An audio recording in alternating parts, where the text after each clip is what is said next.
Was once It's a Fox News alert. That's right. Our friend Meghan McCain once sat on this couch with us, and we are just coming off a ceremony at the Capitol. It wrapped up just moments ago as Washington pauses to remember the legacy of Senator John McCain in one of the rarest of American traditions reserved for the nation's greatest leaders.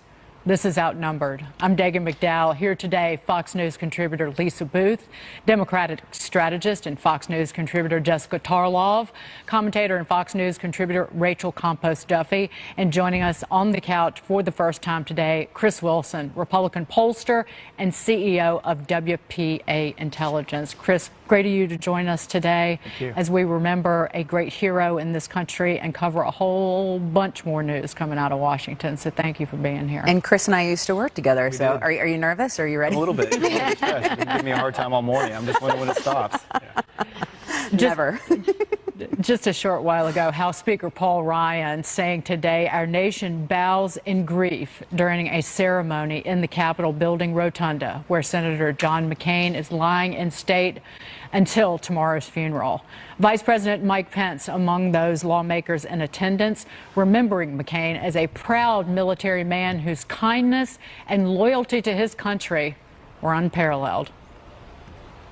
The time on a trip through Iraq.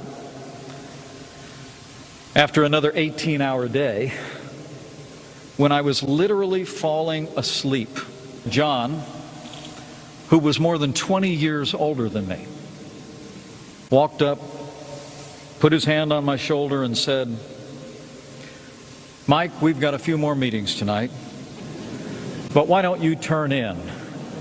You look like you could use some rest." Thanks, John.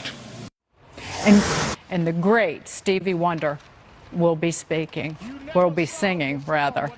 We will take you back there live. But we want to move on to this Fox News alert. President Trump pointedly calling out the Justice Department during a rally in Indiana last night. The president advising the DOJ and the FBI to, quote, start doing their job or he will get involved, as he doubles down on criticism of the special counsel investigation and his own attorney general. Last night at a rally for the Republican Senate candidate in Indiana, the president stepping up calls for the Justice Department to start looking into the agency's actions during the 2016 campaign. The president saying there are, quote, incredible people at the department, but reiterating that he believes some actions at the top were troubling. Our Justice Department and our FBI have to start doing their job and doing it right and doing it now. Because people are angry. People are angry. What's happening is a disgrace. And at some point, I wanted to stay out, but at some point, if it doesn't straighten out properly, I want them to do their job. I will get involved, and I'll get in there if I have to.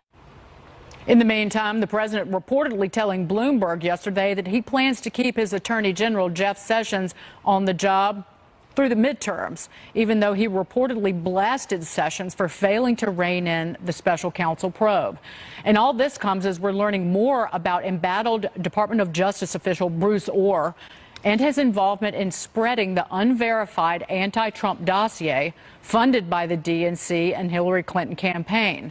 Two sources telling Fox News that Bruce Orr kept his then colleague Andrew Weissman, quote, in the loop as far back as 2016. Weissman is now a top attorney in the special counsel probe. Chris, to bring it to the couch, what do you make of this? How do we read into, will we ever get to the bottom of what was going on during the 2016 campaign? Oh, God, those are two different questions. Yeah. Regarding the DOJ, I think the key thing to remember here is the president is the chief executive of the United States. That's right there in the Constitution, and the bottom line is the DOJ is an executive agency.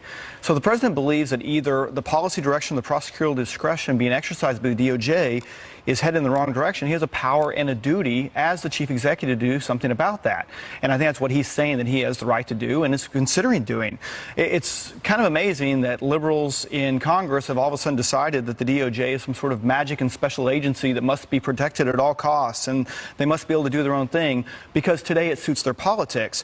But Really, it's no different than the Department of Transportation, the Department of Defense, or any other executive agency. The president is the chief executive, and he has a right, a responsibility, and a duty to get involved when he determines it is the time to get involved. Well, and Chris, you're looking at polling on every day, right? This is your world.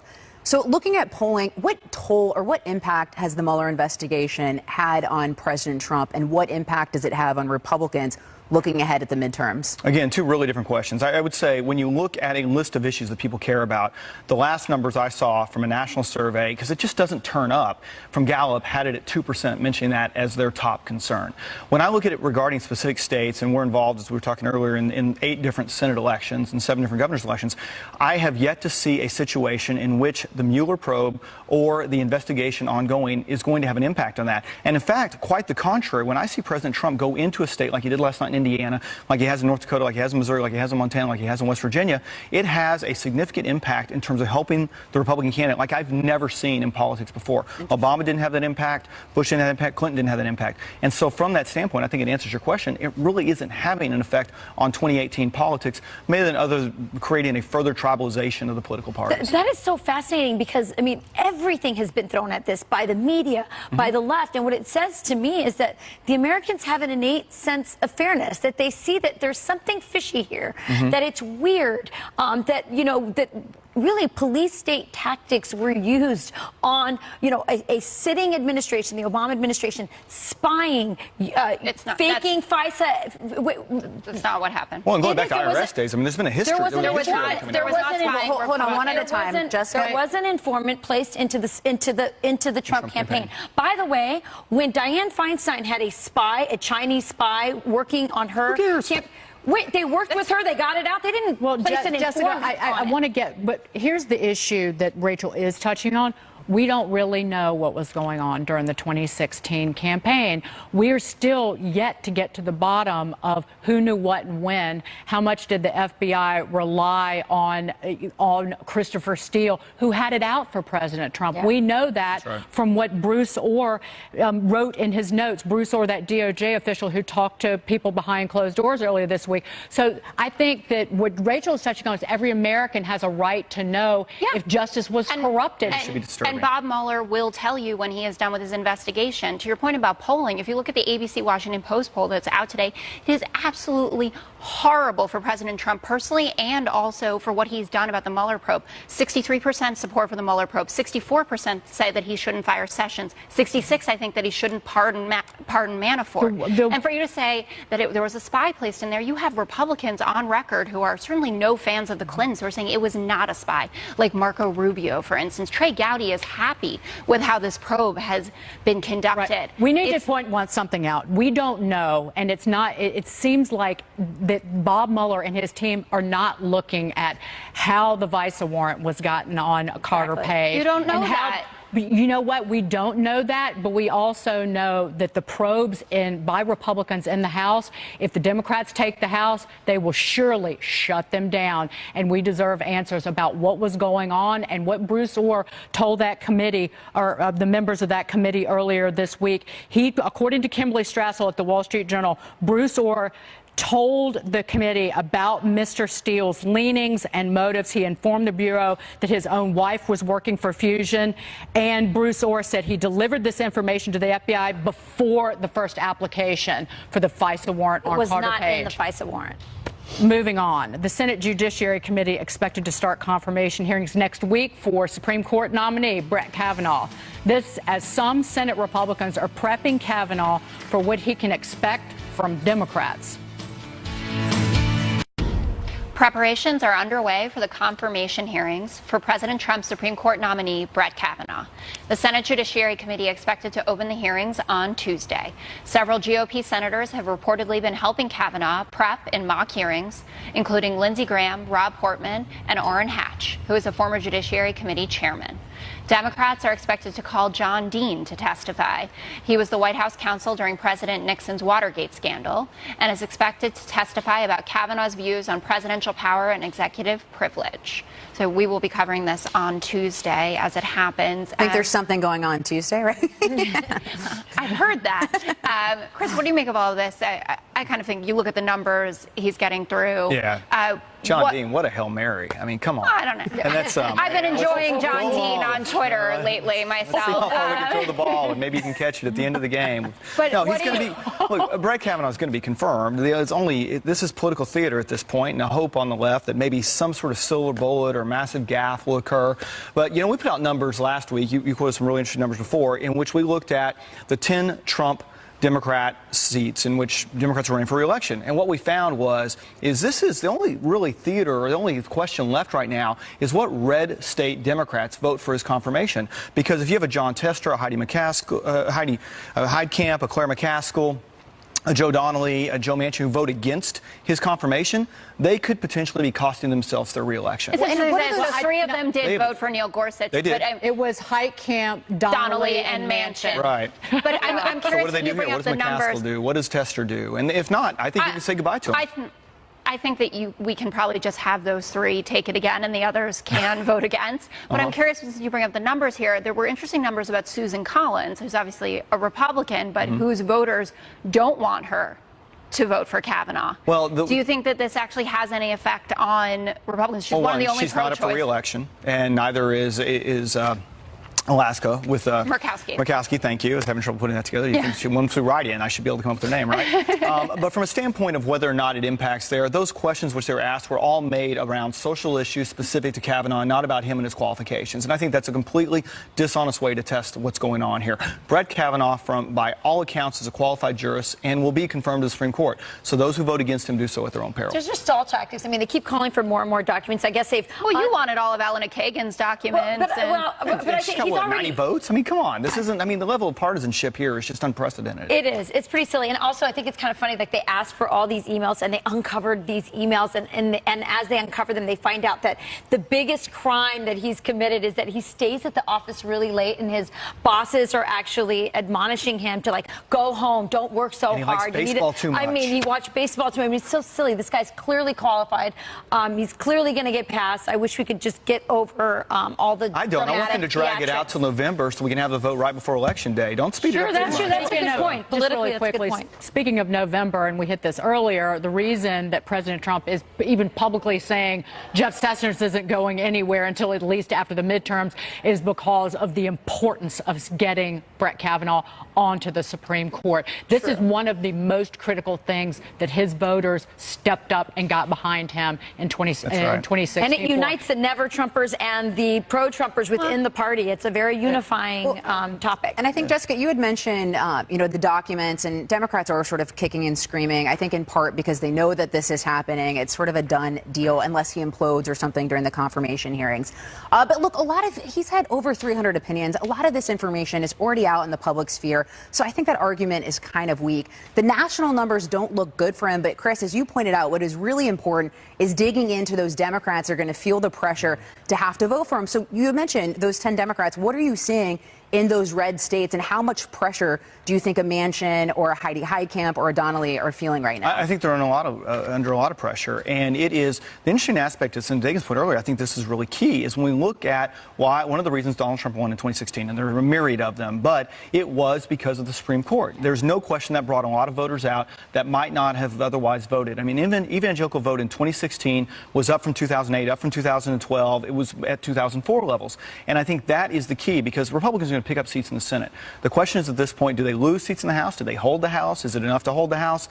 And this is the type of issue that is a motivational to the Republican base. That 2016 voter, and 2018 is going to be a turnout election, and Kavanaugh and the Supreme Court is a turnout issue. And they're going to try and motivate on the left. The Democrats motivate their base by grilling him not just on Roe v. Wade and asking him questions about abortions, but also about the Second Amendment, the right to bear arms in this country, the First Amendment, given what President Trump has said about the press, you name it, they're going to walk their way through the Bill of Rights. It's a pretty important job, and it's a lifetime appointment. So I think that we can have a few moments, and we will be right back.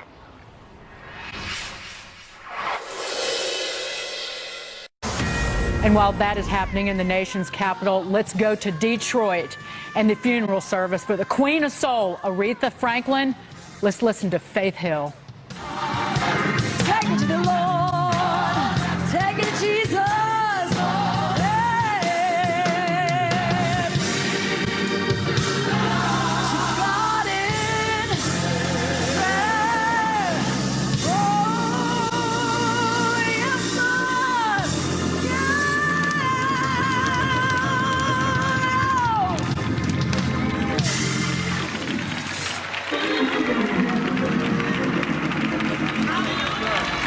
My. If you didn't know to take you to Jesus, you know it now. When you walk across floors that you did not scrub, and you go through doors you didn't open, turn around, scrub some floors, open some doors. In a world where there's no desire for heaven and no fear of hell, the one question left is, will you leave the world better than you found it? And certainly we can say that the Queen has left the world better than she found it.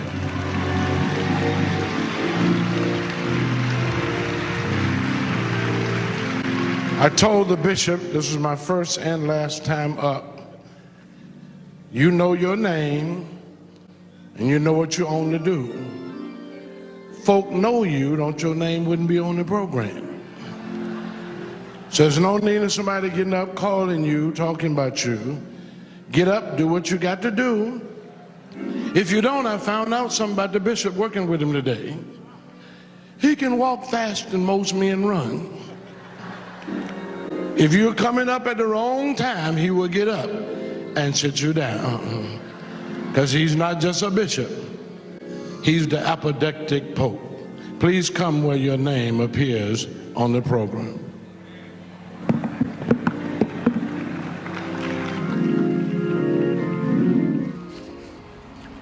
And a celebration of two American icons this day. That is the funeral of Aretha Franklin going on in Detroit at the Greater Grace Temple in Detroit, Michigan, the Queen of Soul. Again, the family decided just yesterday to open up the ceremony. The Greater Grace Temple holds about 4,000 people, and the family of Aretha Franklin, who died on August 16th of pancreatic cancer, decided to open it up to about 1,000 individuals from the public. It's going to be one incredible list of speakers and singers. Stevie Wonder among the singers, President Bill Clinton. Aretha Franklin sang at both inaugurations of President Clinton. He will be there speaking, the Reverend Jesse Jackson. That funeral, that remembrance of the Queen of Soul will be going on for hours in Detroit. At the same time, and the other story is the continuing celebration of the life of Senator John McCain, as his body will lie in state in the Capitol Rotunda today. A funeral or memorial service planned for the National Cathedral in Washington tomorrow. This is the third day of remembrances, of memorials, and of a celebration of Senator John McCain. I want to talk to everybody on the couch right now. Let's go to Mike Emanuel down in Washington with more on the remembrances and the service that we just saw for Senator John McCain. Dagan, good afternoon to you. It was really an all-American VIP type of service. We don't have royalty in this country, but this was about as close as you get when you have men and women in dress uniform from our armed services escorting the casket of John McCain up the steps of the east steps of the Capitol into the Capitol. There was light rain falling and then ultimately a downpour. And then when it got to the speeches, the Senate Majority Leader paid tribute to Senator John McCain's passion for the issues. He treated every issue with the intensity the people's business deserved. He would fight tooth and nail for his vision of the common good. Depending on the issue, you knew John would either be your staunchest ally or your most stubborn opponent. So you had a range of dignitaries there, current members of Congress, the members of the diplomatic corps, military in dress uniform. Senator McCain was the chairman of the Senate Armed Services Committee and was proud to serve on that committee for many years. He also had the House Speaker offering this tribute to Senator McCain. It was never feigned disagreement. The man didn't feign anything. He just relished the fight. He showed us that in the arena, the honest back and forth, that's where the cause gets bigger. That's where the triumph is all the sweeter. Senator McCain had well-publicized clashes with President Trump, and so Vice President Mike Pence was on hand to represent the Trump administration, and he offered his own special tribute to Senator McCain. On behalf of a grateful nation, we will ever remember that John McCain served his country, and John McCain served his country honorably. So that was the tribute from the VIPs, and now ordinary, everyday Americans are filing into the United States Capitol Rotunda, able to pay their respects to John McCain. Some saying they wanted to do that because of his many, many years of service to this great country. They're also able to say some prayers for Senator McCain as they send off a truly American hero. Dagan? Mike Emanuel outside the Capitol. Great to see you, Mike. Thank you so much for that reporting. Chris, I want to go to you here. Incredible remembrances and incredible honor as the nation not only remembers John McCain for who he was based on all the speeches. We're hearing about his humor, his irascible nature with some incredible stories, but also grieving alongside his family, all his 7 children, and even his mother Roberta was there today. Yeah, it's really remarkable to see them there, and it's, you know, you think back to all of what John McCain gave to this country, and it's tough to, you showed what Mike Pence had to say, and it's tough to add anything to that, because that's what McCain said. He wanted to be remembered as someone who served this country, and he hoped that they would remember that he served it with honor, and there's no doubt that throughout his time in service that he did so. Agree or disagree with them. And it's been also, I think, a nice to see so many people who are on the other sides of him from politics, and those who disagree with him during campaigns come together to say to give honor to that icon figure and the fact that he did serve with honor. Well, and I think we saw that yesterday with Joe Biden when he spoke, and what he said, my name's Joe Biden, I'm a Democrat, and I love John McCain. I just thought that was such a beautiful, such a simple statement, but such a beautiful statement, and I think it really reflects the friendships that Senator McCain had on both sides of the aisle, as you pointed out, Chris. And that's a lot of what today is about. We've seen people like Paul Ryan speak, Senator Mitch McConnell, as well as the Vice President Mike Pence, all remembering Senator McCain and his life. He was a 6-term senator, spent 35 years in Congress. And if you spend that kind of time in Washington, D.C. and on Capitol Hill, you get to know a lot of people. And that's really what today has been about. Somebody raised this issue just with me privately, listening to Vice President Biden, and they had a professional connection and a personal one with the Vice President's son dying, Beau, from the same brain cancer, glioblastoma, that took John McCain's life. But such a coming together and a warmth. Do we change? Does our political discourse change at all after this is over on Sunday? I think it's interesting you bring up friendship. People talk about all politics is local. Politics is really relational. John McCain also comes from an era where members of Congress lived in Washington, D.C.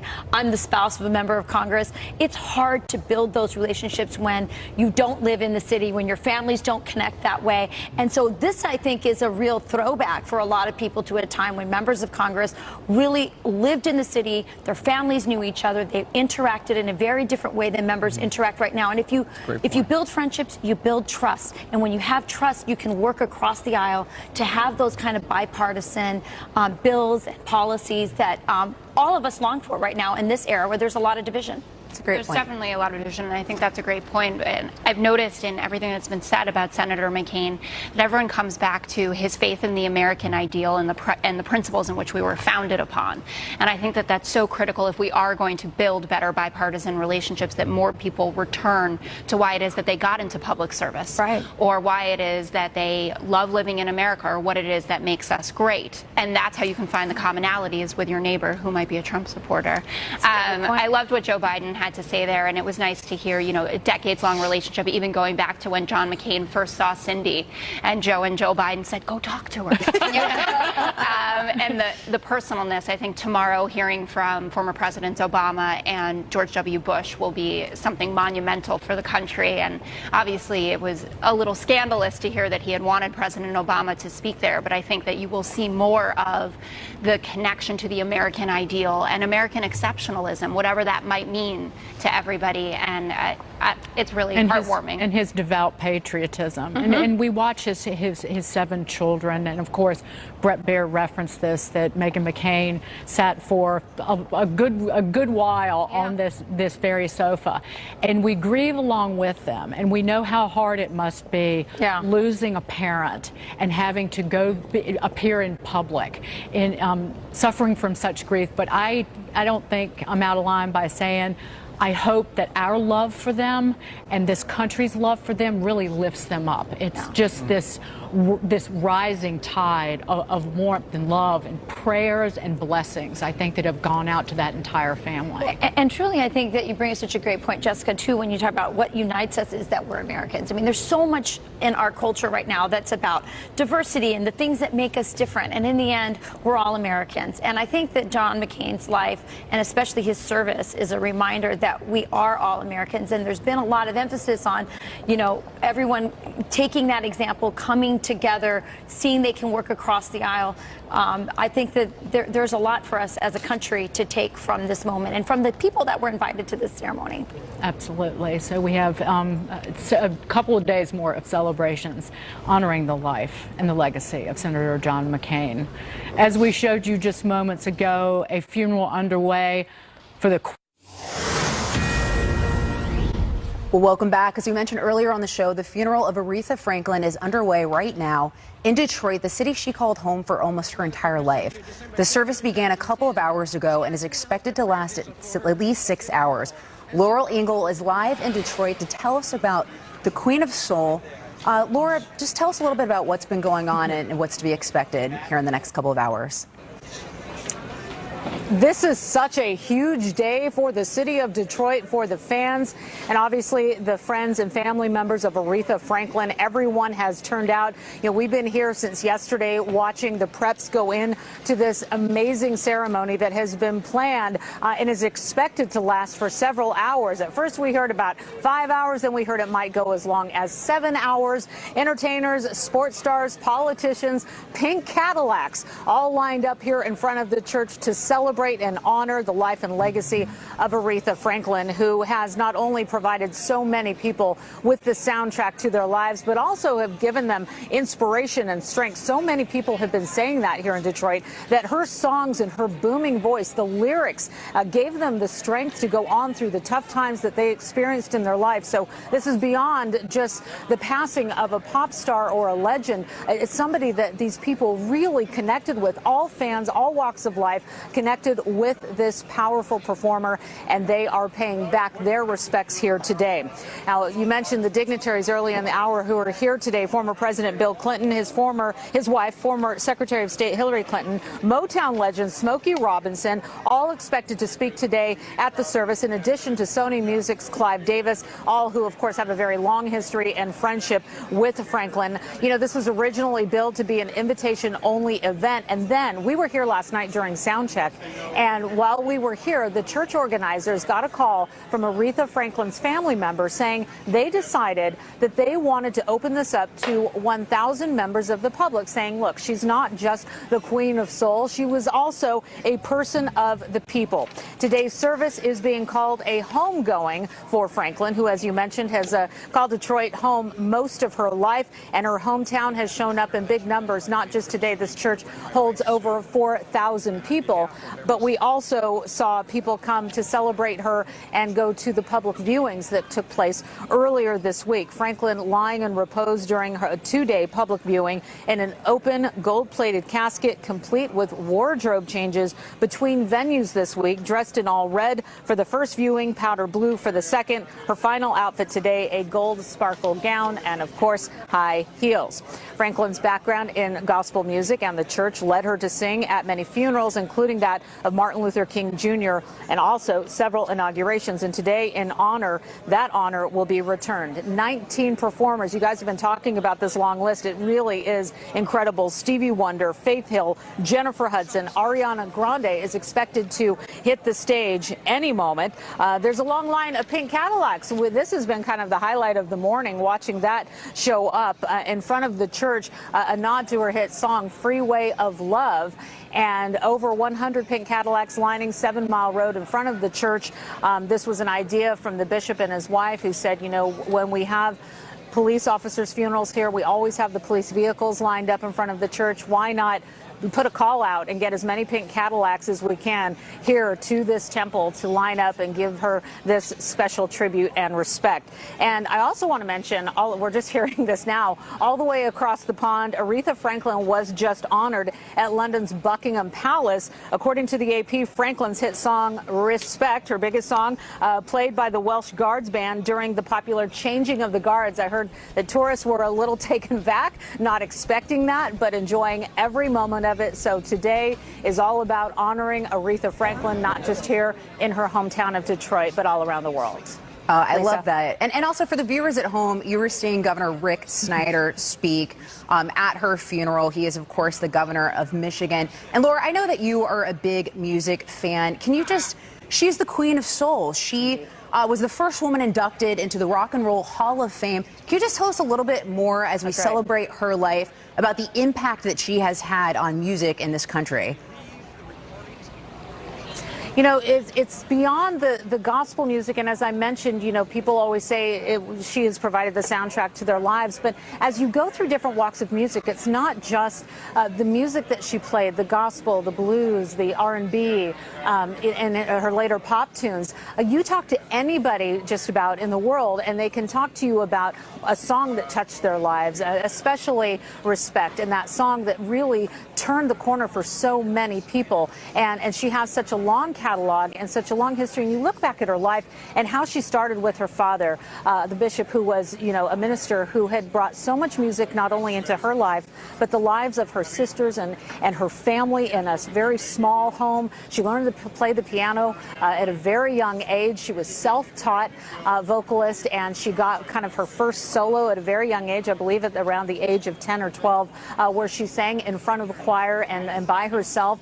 And her father immediately knew right away that she had something very special that needed to be shared, not just with the congregation, but with the world, getting her out there, and that she did. I mean, she commanded, you know, this presence, and she still commands it today, and her music will live on for decades. And the people who are being, you know, we've been talking about it here in Detroit, you know, people who are very young now who will enjoy this music for years to come, and will learn about her through today's historic event and through her catalog and her life. Lisa.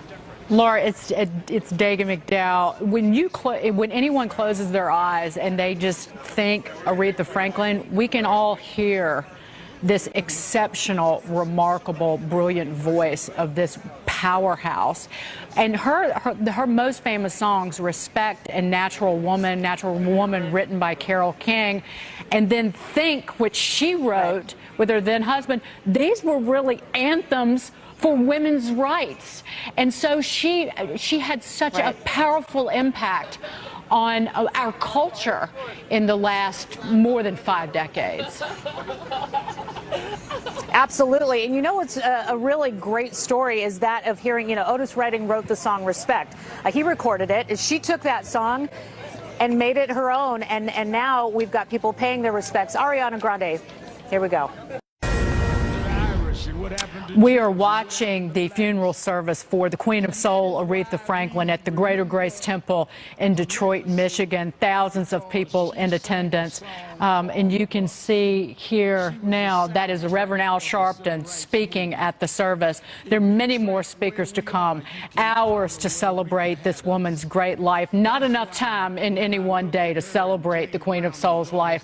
But you can see behind the Reverend Sharpton, President Bill Clinton. He will be stepping up to the microphone in a short while. We will hear from the Reverend Jesse Jackson. Former Attorney General Eric Holder is going to be there, but also musical performances from Jennifer Hudson, Shaka Khan. We've already heard from Faith Hill and Ariana Grande.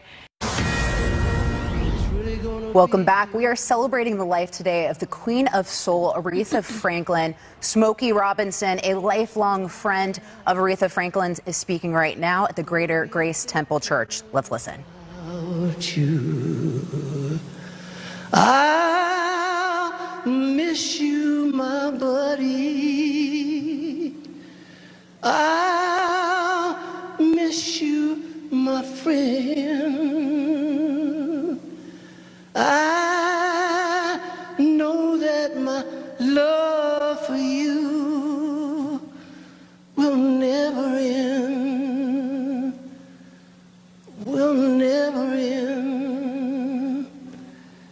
I'm gonna love you forever.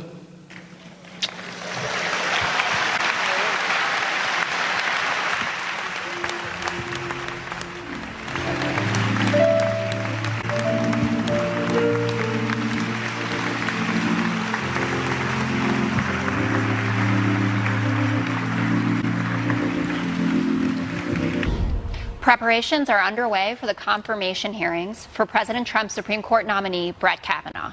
The Senate Judiciary Committee expected to open the hearings on Tuesday. Several GOP senators have reportedly been helping Kavanaugh prep in mock hearings, including Lindsey Graham, Rob Portman, and Orrin Hatch, who is a former Judiciary Committee chairman. Democrats are expected to call John Dean to testify. He was the White House counsel during President Nixon's Watergate scandal and is expected to testify about Kavanaugh's views on presidential power and executive privilege. So we will be covering this on Tuesday as it happens. I think there's something going on Tuesday, right?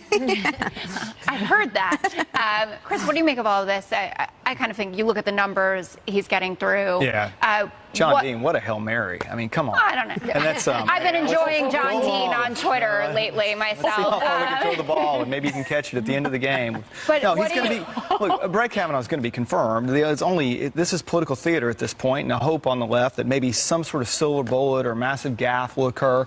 But, you know, we put out numbers last week. You quoted some really interesting numbers before, in which we looked at the 10 Trump Democrat seats in which Democrats are running for re-election. And what we found is this is the only really theater, or the only question left right now is what red state Democrats vote for his confirmation. Because if you have a John Tester, a Heidi Heidkamp, a Claire McCaskill, a Joe Donnelly, a Joe Manchin who vote against his confirmation, they could potentially be costing themselves their re-election. So three of them did vote for Neil Gorsuch. They did. It was Heitkamp, Donnelly, and Manchin. Right. But I'm curious, so what do they do here? What does McCaskill numbers do? What does Tester do? And if not, I think you can say goodbye to him.